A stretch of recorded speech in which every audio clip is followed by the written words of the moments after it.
Hello everyone and welcome back to another fun episode of 1000 Gurus with me, your host, J.R. Yonacruz. So today's guest is Can Dang. Can is a technically inclined creative and community-minded soul who is passionate about cultivating a safe, empowering environment. He aims to serve those around him in development and fulfillment through mentorship, supportive community collaborations, and technically minded solutions. He has been a part of organizations such as the Kaba Modern Family and Culture Shock Los Angeles. In his free time, you can catch him playing video games, watching anime, playing trading card games, and going on adventures with his wonderful girlfriend, Tiffany. So Ken and I go way back, having been newbies on Kaba Modern in our first year of college back in 2010. Since then, it's been a pleasure to be connected with this guy. He's one of the most kind, compassionate people you ever meet, and as you'll learn in this interview, he has a real heart for service and adding to the experiences of the lives around him. We chat about various topics including his dance journey, travel, anime, service, and purpose. Ken is one of those guys who inspires you to continuously strive to be the better version of yourself through his own example, so I was very happy to be able to have him on the show. So without further ado, hope you enjoy this episode with Can Dang. Hello everyone and welcome back to 1000 Gurus. Please welcome my guest, Can Dang. Hi everyone. Thank you for having me today. Yeah, thanks for being here, Ken. I'm excited to have you. Yeah, you are, what's it called? Third in the series of our K10 class on my show. So it's going to be nice, like we were talking before off camera. My plan is to have us do a little reunion with a 4-person guest show on the big set at Podcast Place. So that should be pretty fun because Alex's episode will come out next week. And I think we had so much fun that I'm like, okay, we need to do this more. So I'm excited for that. Yeah, so let me just go into how I know you and then we'll show a video. But basically, so yeah, we are the same Kaba Modern class, 2010. That was January 2010. And so we've known each other for pretty much like 15 years now, right? And then, yeah, like similar to June and Alex, yeah, we've known each other since then. We hang out like maybe once a year at our annual gatherings. And I know you've been doing your thing. You've also been dancing. I think all of us can't stop dancing. So it's just been nonstop for the last 15 years, which is great. And we're just trying to fight old age. I'm pretty sure we're all feeling it. Yes. And yeah, and I know you're up to a lot of other stuff. You're also a fellow anime nerd. You play video games as well. We're the same era. So it's kind of like that whole thing. Any clarifications or anything else that you want to add to that? Not really. Just that for everyone watching, it's really been an honor to have known JR for so long. We've been through a lot, especially on our time on Kaba Modern. And I feel like that type of bond that we have is really for life. And so I'm really grateful to have him in my life. And I'm very honored to be here. So thank you again for having me. Thanks, Ken. Okay, so let's start our warm-up with this really good Kaba Modern 2012 Welcome Week set. Just like the first few seconds of this. So I picked this one because we were in the front. We're skinny as fuck.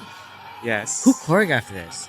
This section, I believe, beginning, I think, is actually your section. Okay, see. This is Alex. Yeah, okay, that makes sense. I was trying to figure out, I'm like, I don't know if I choreographed this or if it was collaborative. And so, yeah, it's collaborative, right? Mm-hmm. But I was like, this looks familiar, but maybe I just practiced it so much. I wanted to know because you knew. I'm like, I know Ken knows.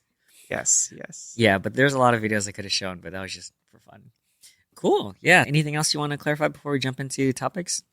No, I think I'm good. Cool. All right. So first topic is usually origin story, main influences, life trajectory. So first question is basically, where did you grow up? What were your main influences that kind of got you to where you are today?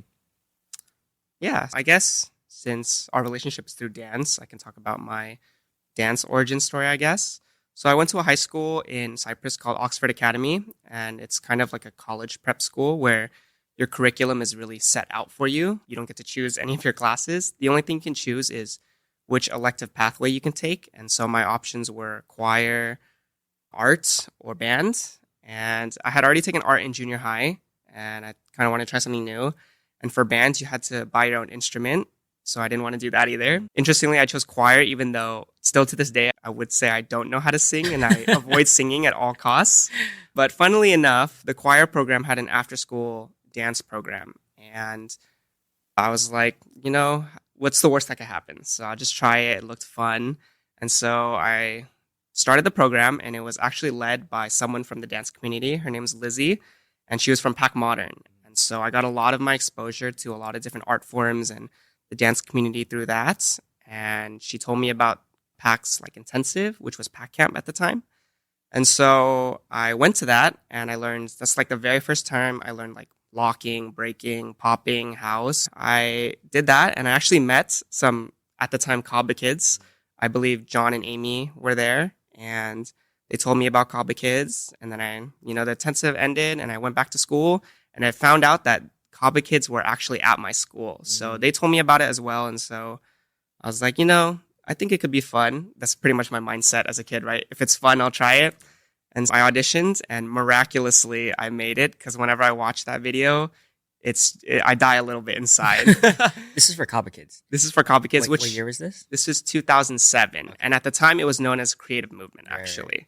Yeah, I auditioned and it literally just changed my entire life. I got exposure to what it's like being on a team, like our dance community in SoCal, competitions, like showcases, what staging is, choreography, blocking, freestyling, everything. And through that, I auditioned for Kaba Modern when I was able to in 2010, which is when we met. And that was my first collegiate experience. And then I directed Kaba Kids during that time. And yeah, I've been dancing ever since. I've been able to dance on a lot of different projects and teams and everything. So I'm very, very grateful. And currently I dance on Culture Shock Los Angeles. So I would say that's probably like my dance origin story. Yeah, nice. I guess my question is, and I know just the nature of having 90% of my guests are dancers, but how has like that journey that you went through and the people that you surround yourself with and those experiences, how has it like impacted or informed you as a person or the way you kind of approach life? Yeah, so for me, I actually attribute like everything to my dance journey, like who I am today, like my sense of purpose, my identity, like any type of confidence I have, my relationships. I feel like that all grew out of dance. And so I think for me, as long as I'm able to, I want to keep dance in my life for as long as possible. And yeah, I think I owe a lot to Lizzie, who started it all for me, for Kaba Kids, for taking me in and starting me on this SoCal dance journey.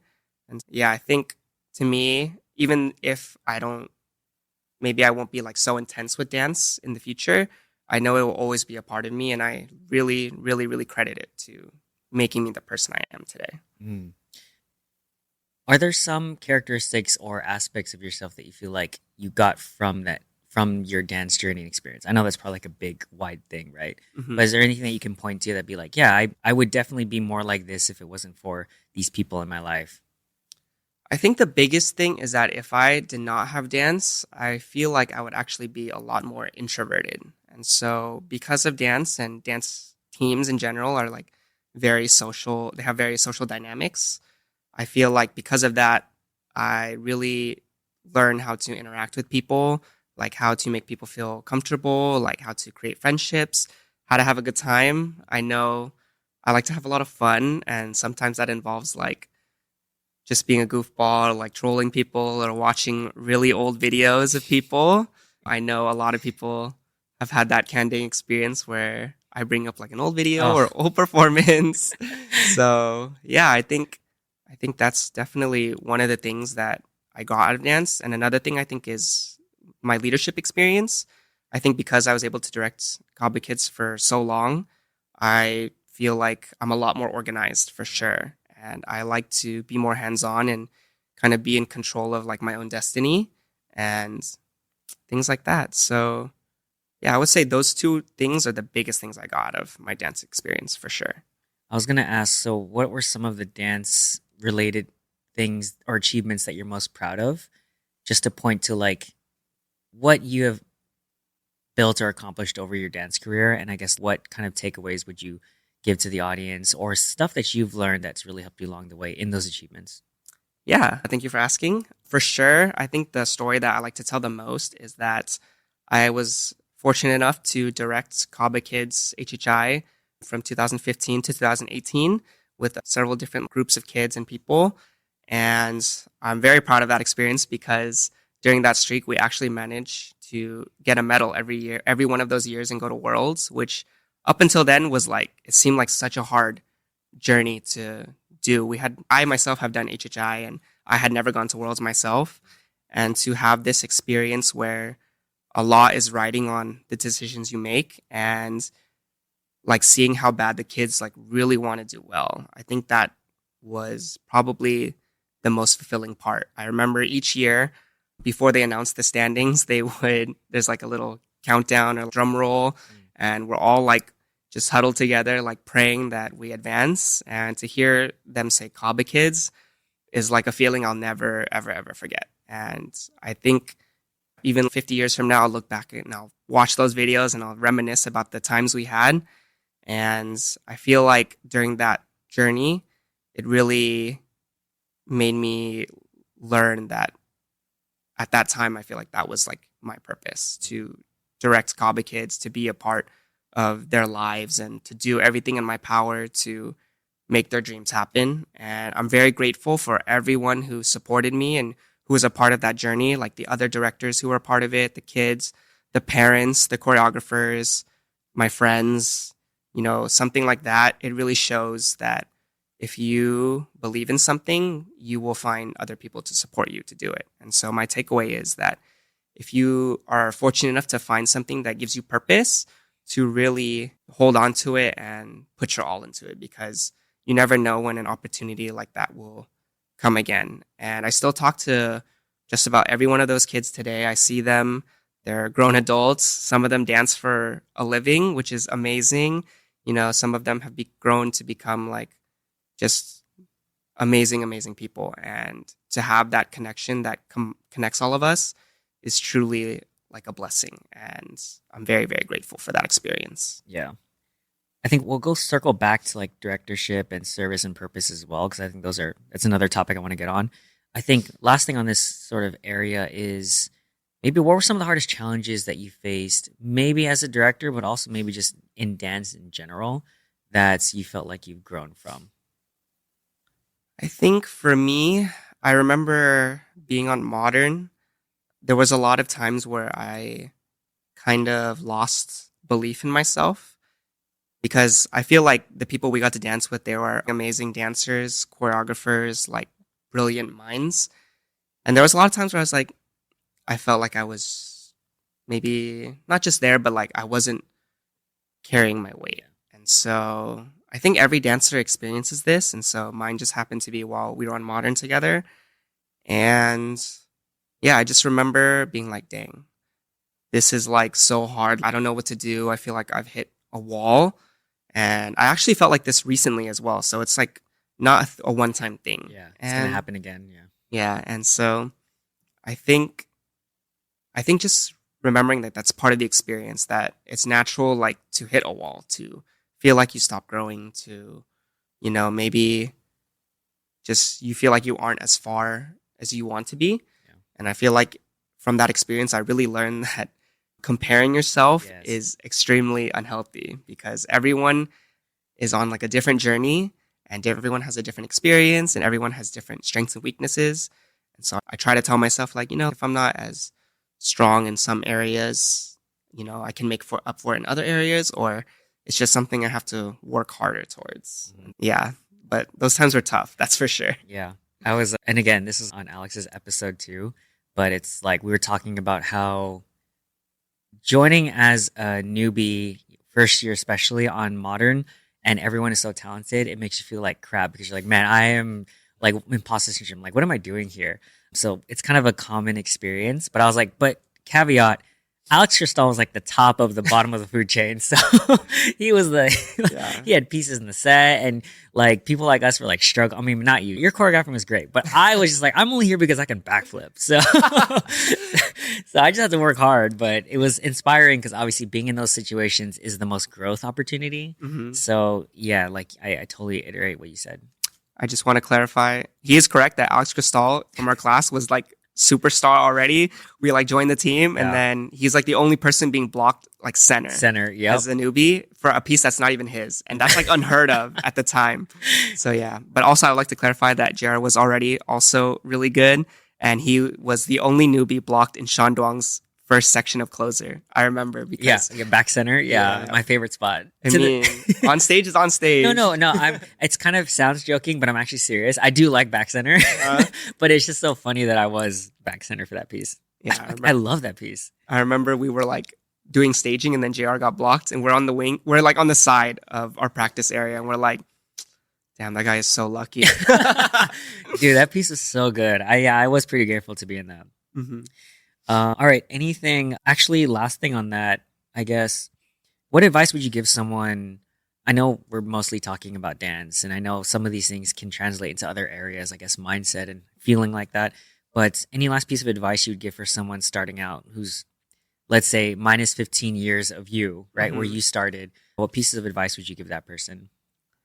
I think for me nowadays, I feel like there are so many resources in dance. Like anything you want to learn, like you can go out and learn it. Whereas I feel like in our time, there was like very set, like there's Boogie Zone.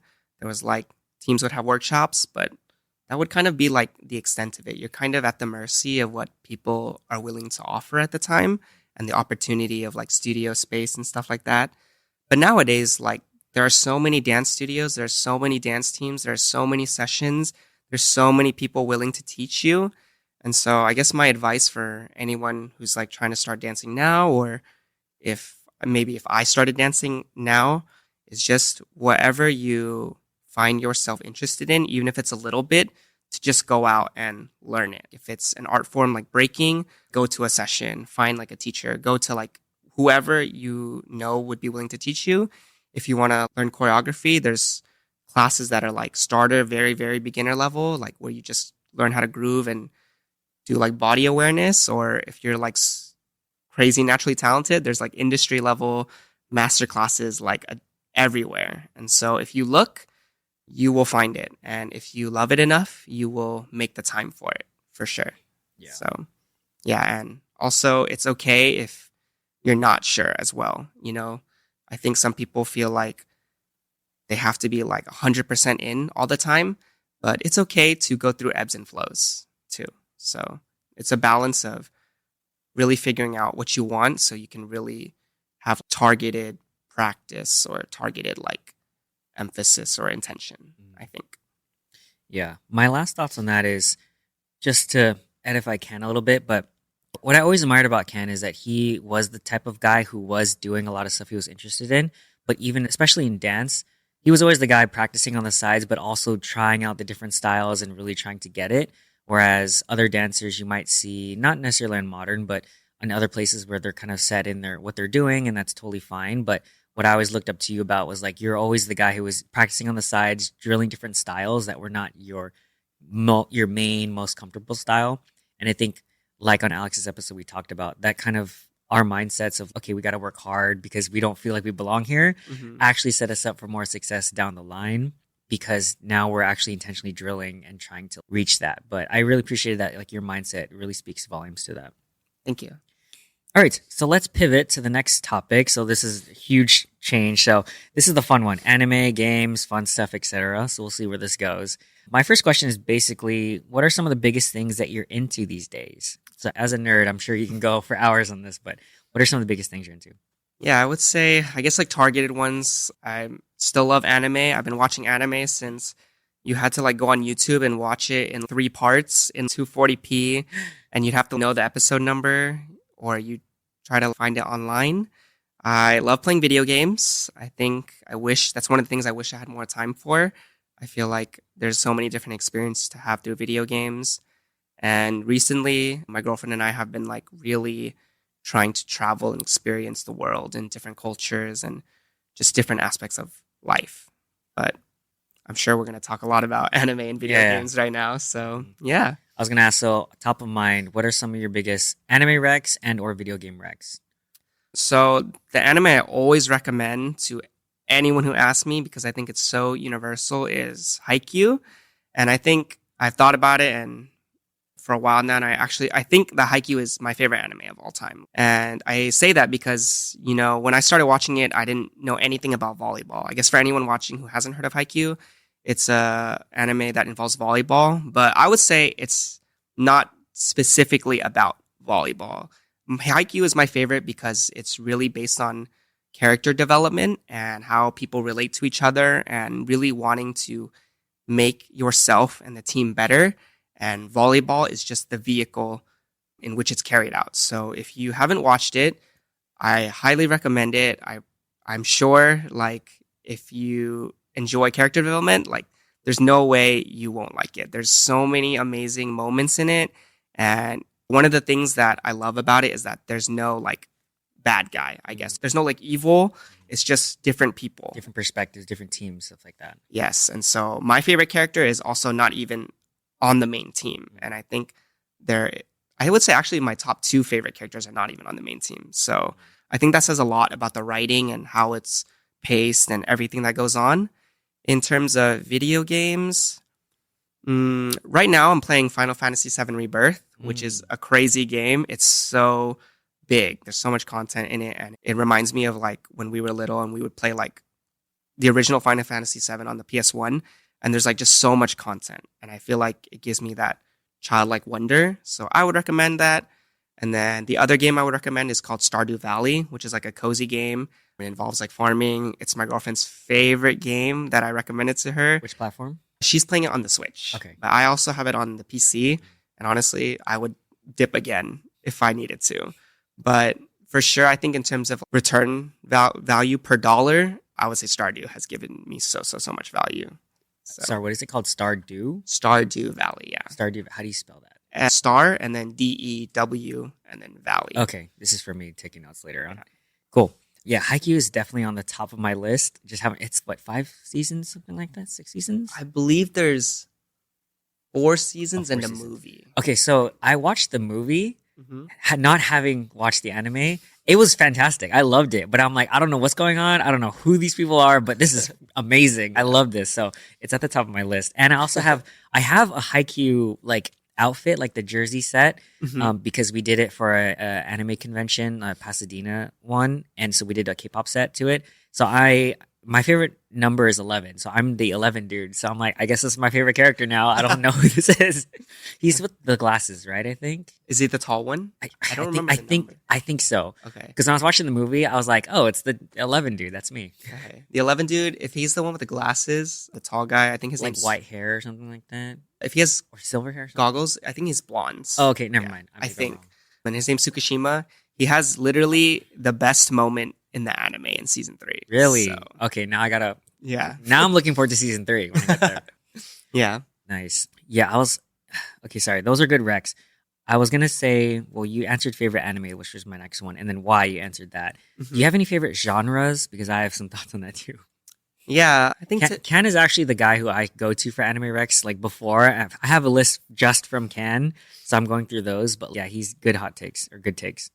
yeah, for anyone watching, feel free to DM me. I am See, more than there you go. happy to share that list. That guy. Yes. 11. Oh, yes. So, yeah, he literally has the best moment of the anime. Okay, now I gotta get to season 3. Okay, so favorite genre. I think as I was growing up, I think the typical one was like the action ones like Naruto, Bleach. Shonen sort of. Yeah. But now I think I don't even say I would have a favorite genre anymore. I literally just anything that has like that moment I will watch. And so I came up with a couple examples. So the Tsukishima's moment in Haikyuu season 3 is definitely at the top of that list. I would say In Your Name, for anyone who hasn't seen it, there's a scene in the middle of That's the movie, right? the movie. Yeah, Yeah. yeah. There, I don't know, I guess if you haven't seen it, maybe skip forward because I'll just spoil it right now. Spoilers. It's hard to talk about it without saying it. Yeah. There's a part where the music changes and these two characters supposedly write their names on each other's hands. And when the girl opens her hand, you expect to see the guy's name, but instead it says, I love you. And so I feel like when I watched that in a theater, I was like, damn, this is hitting real good. When Rock Lee takes off his weights in Naruto, I feel like if you haven't watched anime and you watch that scene, you're in it for life. Yeah. That moment, I think anyone who has watched Naruto remembers that moment. I think in My Hero, in the second movie, the ending when they share One for All and the music just cuts out, or like the sound cuts out and it's just the music. Yeah, so anytime if an anime has like that moment where there's so much impact, I will watch it for sure. I just got chills from all those examples because I know what he's talking about. I was like, oh shit. Yeah. So I think right now, the one I would recommend that has a lot of moments like that is probably Demon Slayer. So They do a good job at like really highlighting those moments and like hitting you in the face with it. yes, the music. I think for me, the most important aspect of those moments is the music. So if an anime has good music and I feel like it's very impactful, then I'll probably always give it a chance. Yeah. I like music, art style, but also and character development, pacing, but like those moments. For me, obviously I'm biased, but the in One Piece, the Zoro moments where he like takes all the Oh, pain. yes, yes. And that's the one I evangelize people with. I'm like, yo, you can't not like this character. He's like such a boss. Yeah. And he's not even the main character, but yeah, so many good moments like that. And the line is like so badass. I think they ask him like what happened and he just says nothing, Yeah, right? nothing happened. Yeah. Or whatever that is in Japanese. I forgot. Yeah. Okay, so maybe you answered this, but my next question is what do you think makes a good anime? Ooh, that's a really good question. Just to before you start, like I think we're both on the same page in the sense of I really love animes that like impact me like on an emotional level or like I get something from it. Not necessarily okay, I like the animes that are like flashy and it's great, you know, punch fighting, cool, that's awesome, right? Mhm. But the ones that really hit me the most and the ones that really resonate with me in some sense, like I feel like those ones make an impact on me the most. So yeah, sorry, just to throw it back over. What makes a good anime? I think I'll still go with music is like really important nowadays. I think that's one of the big things that separates anime from manga is you add music and that really, in my opinion, that really transforms the medium. Yeah, I feel like character development is a big one for me personally. I think if there's no growth, then it's kind of just spectacle. And I think for me, like substance is really important. But I would say nowadays, a lot of people are on the quality of the animation. I Right. think that's just the natural evolution of what makes something popular right now. But honestly, I think part of it is if there is like purpose to it, I guess, if that makes sense. Could you clarify with what does purpose in an anime means? Yeah, I guess I'll use Haikyuu since that's my favorite example. I think in Haikyuu, obviously, I think it made volleyball very popular when it came out. Like a lot of my friends started playing volleyball after they watched Haikyuu.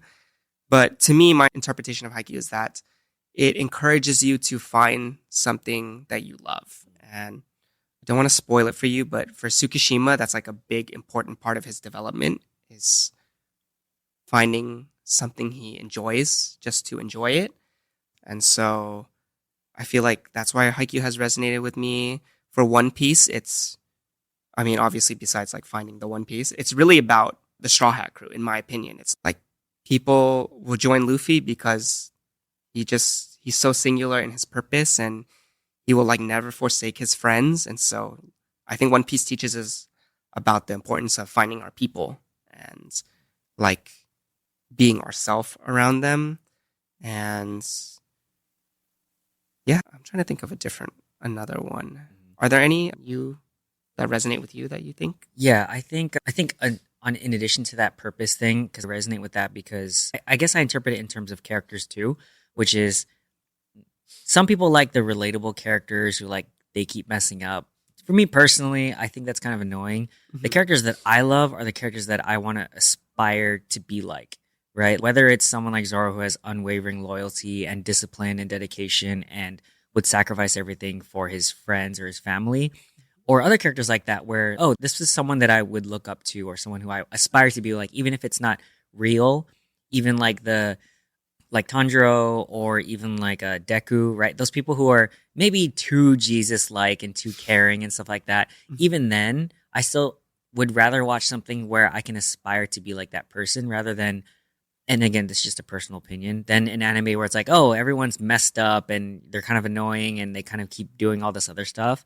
What really gets to me is when someone stands up for what they believe in, despite the whole world around them telling them something otherwise, and they're just like steadfast in their courage and in their beliefs and their principles. That's what really gets to me. And so like that's why those particular animes I really like. But I think, onto your point, for me, those animes have purpose because of that sort of element. Mm-hmm. Yeah.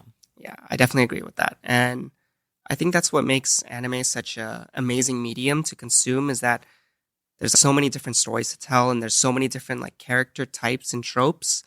And it's really easy to have a favorite character or someone you really identify with, even if it's like someone you don't like. Sometimes it reveals something about yourself or someone you want to become. So I agree Definitely. with that. So the last thing, and I know you mentioned you don't really have a genre you look forward to or necessarily, I guess, biased towards, right? Hmm. For me, I've been pondering this, but obviously the action genre is cool, but I always find it hard to find a really good anime that does action, comedy, and romance. Hmm. But I was thinking about it that I think it's kind of impossible to have it obviously in equal parts because one will detract from the other, right? Too much romance will take away from like the action or the comedy, and vice versa. If you have too much comedy in an action romance or whatever. Hmm. So usually an anime or manga will specialize in one, maybe it'll have two or parts of it. But when I find some of those that do all three very well, or at least in a good proportion, that make a lot of sense. For example, Dandadan, I feel like that has a very good balanced mix of that. One Piece is mostly just action comedy, no romance really. And like My Hero, a little bit of romance, a lot of action, obviously comedy here and there. You know what I mean? But or Sword Art, it's like action, romance mostly, right? Hmm. So I think I'm not saying there's an opinion, but I just like to think about that when I consume a new anime. I'm like, okay, what parts of this does it have? And maybe that speaks to why I like it a lot. It's because maybe they just do, and it's Solo Leveling. It's just purely action with a little bit of one-sided romance, I guess. Yeah, yeah, But yeah. it's still really good. So Yeah, I think that's just a natural part of anime is like usually the episodes are like 20 minutes. And so it's kind of hard to fit everything every time. But now that you mention it, I think that's part of the reason why Dan Da Dan has been so popular or it has such a big following because it really does capture all yeah, three and it's elements. hard to do that. Yeah, it's quite equal too. Yeah, so I guess it's our recommendation for everyone Yeah, who no, hasn't seen it. yeah, for sure. It's definitely in my top five, and it's only one season. Yeah, Cool. All right. Anything last thoughts on that before we switch topics? not really. I think my opinion is that anyone can watch anime. It's just finding the one that you Mm, identify with the most. So if you haven't watched anything, I highly recommend you try to find something because if you're not watching it just because it's animated, I feel like you're missing out an insanely large genre of media. yeah. And not to evangelize it even further, but I feel like, and maybe it's me preaching to the choir, and maybe I sound crazy, but like a lot of my life philosophies come from One Piece Hmm. or other animes, right? That really inspire me to be a better person. I feel like it should be the Bible as a Christian, but it's anime for me. Like how I see people, how I see teamwork, how I see growing, how I see found family, empathy, compassion, chasing your dreams, all this other stuff comes from a lot of anime, just like One Piece. And I feel like if that's a media that makes you aspire you to be a better person, then why not? Cool. All right, let's switch then. So the last one is directorship, service, and life purpose. I know we kind of touched upon this a little bit already, but I would say my first question is: were there any biggest or most pivotal moments or memorable stories that had the biggest impact on you in terms of this section, like directorship or service? I think there's one moment in particular, I guess, that stands out to me mainly because it was documented on video. But I remember in 2016, it was the second year I had directed Kaba Kids HHI, and we were circling up before their performance in the finals, I think. And I just remember that the kids were like really expressing their like gratitude for this journey. And I just remember that it was like such a not that the journey was easy, but like being a part of it, it felt very easy and like natural to me. And I think something like that, like hearing that it's obviously like very validating. But for me is like seeing how happy they were and how grateful they were and how much they really wanted it.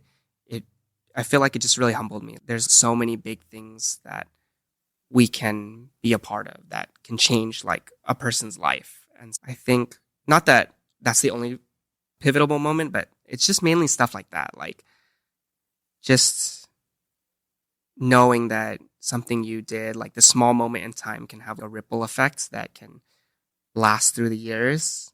It really gave me my sense of purpose. And so I think for that era of my life, I just know that that's why I was on this earth, I think. Mhm. And yeah, I guess I just take this time to like express my gratitude to for everyone who was a part of that journey, even if like they were not on Kaba Kids or if they were like on Modern at the time or Legacy. And I just remember feeling seen at that time. And yeah, for everyone who did HHI with me, thank you. If you're watching this or listening to this, Yeah. it was truly like something that I will cherish forever. And it definitely changed my life as well. And it's been like, what, 8, 9 years since then? So you still cherish it. So clearly. Yes. How do you approach being of service, quote unquote, and what does that look like, and how can others implement that in their lives?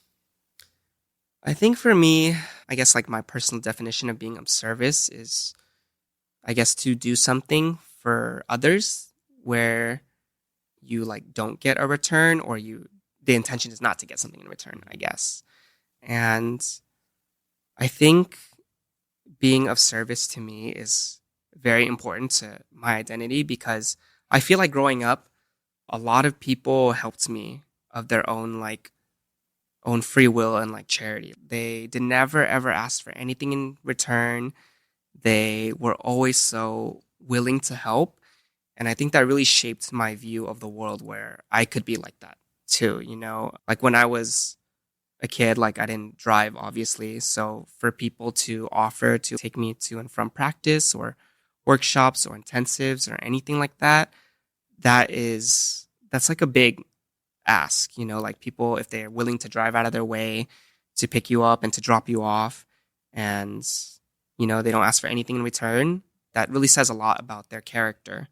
And I think something as small as that really touched me and made me just want to exhibit that amount of service into the world. And yeah, I think I try to find a lot of opportunities to, you know, do something good, in my opinion. Like one of the things I'm a part of is Homie Made Meals, which is like this program where you can sign up to be like a chef or a driver. And you either put together like some meals or care packages for the unhoused or you volunteer to drive to all the locations of the chefs, pick them up and then drop them off. That's just like one of the things I really like to do. And I just find a lot of satisfaction in it, in that, you know, I believe I'm very lucky. And I think I should, like, if I have the ability to, I should give back. Yeah. Yeah, I think that applies to the current organization I'm part of, Culture Shock. We have 3 youth teams, and it's kind of like full circle to see these kids like grow up, learn how to dance, learn what it means to be passionate about something, to learn new styles or art forms, and to be involved, to like maybe come in and teach or help them in whatever they want to know, like want to learn about. I think for as long as I live, I want to be of service to do something like that. Yeah. Yeah. I think, I guess advice to people to apply that in their lives is just to find something that you enjoy and maybe volunteer to do something about it. Like for me, it's dance, but for you, it could be anything. If you're passionate about basketball, you can like help, I don't know, like a youth league or something, or teach people or just introduce basketball to people's lives. Like you never know the effect it could have. Yeah. Two thoughts on that topic. One is, it reminds me of this book, Be Useful by Arnold Schwarzenegger. I think it came out a couple years ago. Such a good book. I'll link it I think I wrote a summary on it too, but I think to underscore your point, which is like the purpose of life is really just to make life or the world around you better than you left it. And I think the selfish ask is, maybe people are like, okay, well, what's in it for me? I would say that in my experience and what I've heard from other people is the reason why we get so, I don't want to generalize, but a lot of times our own sadness and depression or kind of those negative feelings stem from being so inwardly focused on us, comparing, like we talked about before, and like our own inadequacies. But the literature says this, and the studies and whatnot, is the best way to get out of that and to get into a positive headspace is to look outside of yourself, is to give back to other people, be of service to other people. So I think if you're in that space where you do feel like you're missing something or you're longing for connection or something like that, the answer many times could just be help someone else out. And that will in turn help you out. So it's kind of like a rising tide that lifts ships. It's a win-win and stuff like that. So maybe that's the connection if people are like, okay, well, sounds good. Yeah, of course. but I have my own problems to deal with, which is valid. But yeah, thank you. I like that a lot. So now purpose in life. So we might have we've touched upon this a little bit, but I guess how do you define purpose in life, or how should people approach finding their purpose or discovering that? And then what is your purpose, Ken? I feel like the easy or like simplified answer is really finding something that gives you fulfillment is like maybe the first step. Because if you are able to do something where you feel like it's your purpose, then it will be very natural. But I think for sure you'll know if it's your purpose if you feel like it completes you. So I think for a long time as a kid, I felt like I was really in the right place at the right time, and all these people came into my life and helped me become who I am. And when I chose to direct Kaba Kids and apply, I knew I wanted to do the same. And I think if you are unsure what your purpose is, you should just go explore, find different things to do, find new hobbies or passions or social circles or whatever it takes. And naturally, I think you will gravitate towards it. That's my belief. It could be different for you, but yeah, I also wouldn't put too much emphasis on, I need to find my purpose in life. I think for a lot of people, it naturally comes to them. It just at a different point in everyone's lives. And so the timing might be up in the air, out of your control. Yes, because, like Kaba Kids was like, if it was like almost 10 years ago. And for me now, like, I wouldn't say I have anything that is like that type of purpose. Now I feel like my purpose is more like, it's more personal. Now I really just want to experience the world with my girlfriend, Tiff. We went to Japan at the end of last year, and we were originally going to stay for 10 days and we extended it to 15. As you should. Yes, it was definitely the best decision we made, because I know if we had stayed only 10 days, we'd be like, that was not enough. Yeah.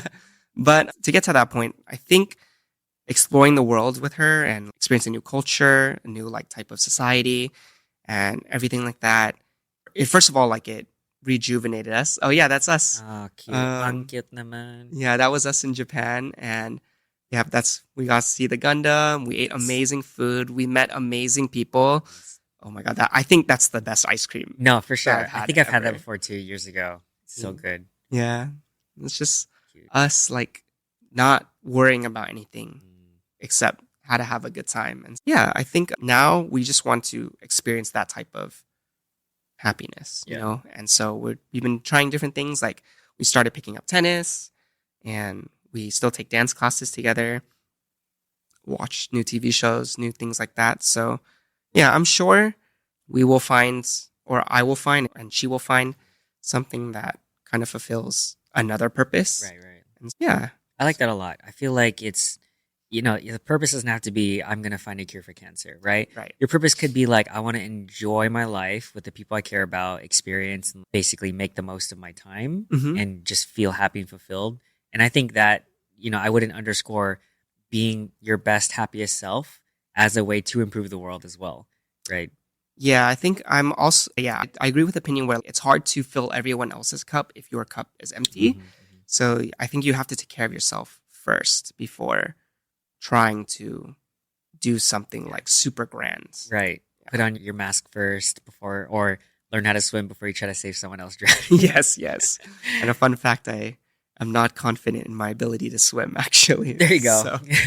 But you can put on like the mask in the airplane, right? Like that drops down. Yes. There you go. Yes, you're good. Thankfully. That metaphor works. We'll stick with that metaphor. Especially if I'm planning on traveling. Exactly. Especially if you're going to be flying more often. But yeah, I would say your purpose does not have to be something grand or anything. It could be, if you want to start like a vendor booth for yourself and you want to sell something you create, I think you never know. Like, you can inspire other people to do the same. And I think round and round that inspiration goes. And I think that truly makes the world a better place. So if you find something that makes you happy and that does good for the world, then honestly, we could use a lot more of that. There are people who their purpose is to just be a kind person to anyone they interact with, whether it's on the street, doing errands, living their life. And that is no less and no worse of a purpose than any other one. This person, touched me in a way that like made me want to be a good person. So I think maybe that's the call to action. Yes. Cool. All right. So we are pretty much it for the main topics. You ready for rapid fire questions? I hope so. This is the fun part. All right. First one, and you already know it's coming. So, billboard question. If you could put up a sign for millions of people to see, what would it say? Everyone sits up because of June. To be honest, I've thought about this like a lot, and it's hard for me to come up actually with something because it changes. But oh, yours is a changing billboard. Where you drive like a couple meters and it's like changes. Yeah, hopefully we have a higher budget for this one. But the one that I guess like the common sentiment they all have is really just to do good. And that means different things to different people. But I think if everyone in the world just maybe was more conscious of making the world a better place for other people, I think that would make our society better. So maybe something like that. And then maybe like in the subtext, watch Haikyuu or something. There you go. I was waiting for it. Yeah. What is one of the hardest challenges you faced in your life, and what did you learn from it? Oh, for sure. I think one of the biggest and hardest challenges I've faced in my life was feeling like I'm behind everyone else. There was a period of my life where I wasn't sure like what I wanted to do. And so I kind of like set schooling back. And so I graduated a lot later than my peers and stuff. But I think it all worked out. And I think that journey taught me that everyone runs the race at their own pace. And it's not actually a race. We're all in it together. And yeah, I remember at the time that I was like, dang, like my friends are like getting married. They're settling down, starting families, getting a house. And I'm like trying to study for this final. Hey, it's tough out here, man. Yeah, it is tough out here. But it was okay. It all worked out. I was able to graduate, thankfully, and I found like a career path that I enjoy. And so, yeah, we're still figuring it out, just like everyone else is, but it's all good. Yeah. This might be the same, might be different, but self-inflicted wound. Do you have a story about something that's gone wrong in your life and it's your own fault? You can't blame anyone else. Yeah, I would say one of my biggest self-inflicted wounds is that I'm highly critical of myself. I think in some ways I can be like a perfectionist, and I like to be in control of the outcome a lot. And so that is definitely not like a healthy mindset to have on yourself, especially. And so sometimes I overthink about what I say, how I act, what I do. And so, yeah, I definitely have gotten to situations where like I'm overthinking it for a day, a month. And it's like, it can be something so small. Like I'm one of those people that's like, man, should I have said that? And it's like something not even like a big deal. Yeah. It's like, should I have asked about this or checked up on this person or whatever? But really, I just need to learn that being myself is okay. And if it's not okay, then I will eventually fix it, I guess is like the sentiment. If you could give your younger self advice, what would it be now?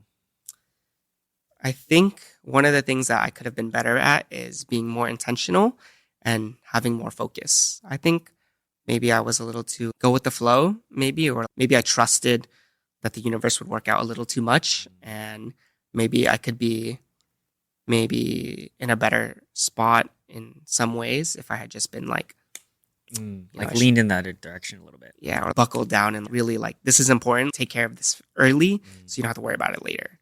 But instead, I like took care of it later, and now I have to worry about it now, which is kind of unfortunate. But that's just life. That's just how life goes. Hindsight is 20/20.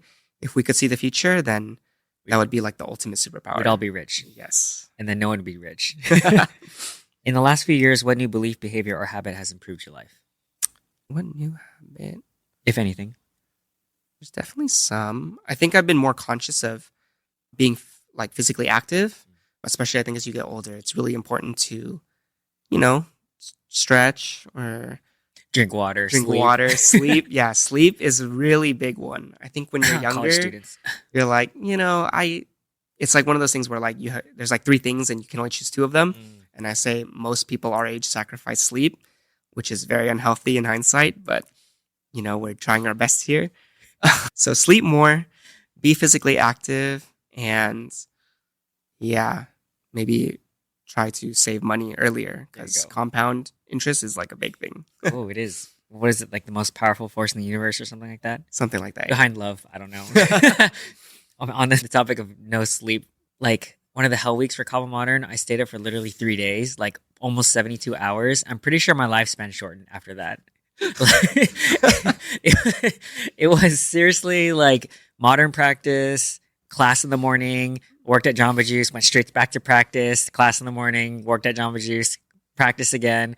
And Ken was like, by the third day, he's like, have you slept? I'm like, no, I have not slept. I'm running on energy drinks. Yeah, it's actually funny you mentioned that because I vividly remember that conversation and that experience where I remember because you worked at Jamba Juice, you would make yourself like an extra large smoothie with the caffeine boost. Yeah. And I think at the time our favorite drink was the peanut butter mood or Yes. something like that. Oh, so good. And so, yeah, in hindsight, that Not healthy. Yeah, not the best idea. I might die before you can just because of that week. Because of my 3-day no sleeping.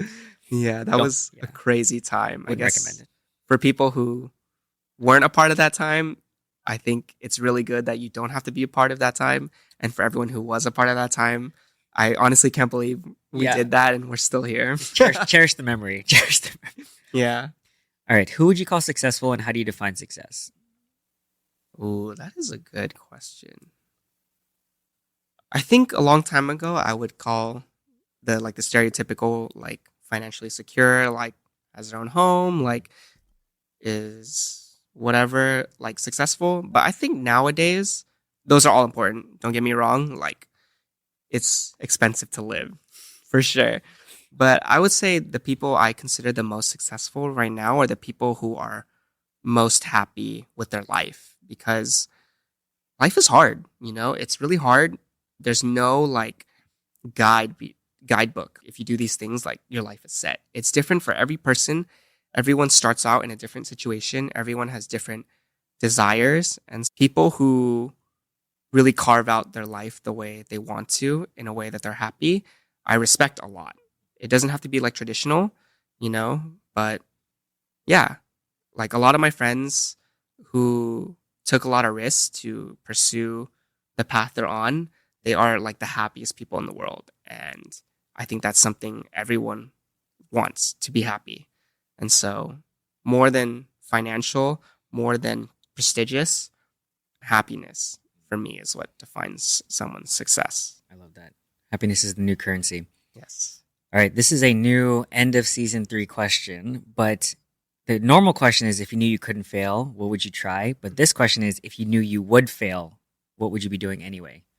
If I knew I would fail, what would I be doing anyway? I guarantee you will fail, but what would you still do? I think I would still dance, actually. I don't know what failure in Right. dance would embody, I guess. But I feel like I said earlier, like dance was such a big part of my life. And Yes. my God. I was considering choosing this video too. Oh my What year is this? God. This is 2012. Ah, Oh my God. there you go. I That's guess- that's the Ken I know in 360p. This is what it feels like, I guess, for people to pull up your old videos, huh? This taste of your own medicine. Yeah, I think I would still dance. And I guess in a way, I am, to younger Ken, I am like failing, I guess. I don't consider myself like a crazy, Right. amazing superstar, famous dancer or anything. But I think I'm happy with the dance experiences I've had, especially recently. The people I get to dance with are all amazing. The experiences I've had, funnily enough, I forgot to mention it earlier, but I got to compete at Vibe this year with some friends from China. So that was kind of funny, representing a team from China. Nice. You're officially Chinese. I am actually. Oh, that's went right. eighth, You're right. actually. Yeah. So I totally forgot. But that was pretty cool. And we managed to place at Vibe this year, which is a Nice. completely new experience congrats, to me. man. So this is what placing feels like in Vibe. Yes. Not with Modern, not with anyone else, Yes. but a team from China. Yeah, and it was an amazing experience. And so I guess even though like I never got to travel the world with dance, it kind of worked out that dance in a way traveled to me. I didn't travel to dance. Yeah. Dance traveled to me. Yeah, so that was a really fun experience. Maybe we could talk about it another time, Nice. probably. But yeah, I would still dance, knowing I would fail still. I like it. All right. What is one of the best or most worthwhile investments you've ever made in either time, money, energy, etc.? I think one of the best investments I've made in terms of my time is to make time to connect with people, whether that's to hang out, catch up like at lunch or dinner, or go watch their show or something like that, because everyone has like a different passion. And when you make the time to go out and watch them showcase their talent or passion, it's just really nice and it's fulfilling in terms of the humanity aspect of life. And so I think if I'm able to, I will always try to make the time to show up for people, whether that's like a birthday, like a baby shower, like wedding, like whatever it is. I feel like life is short and fleeting. And so we should take advantage of the time we have with other people, because ultimately life is like a social experience. Unless like maybe like you're a billionaire and then you buy an island and live on your own. There you go.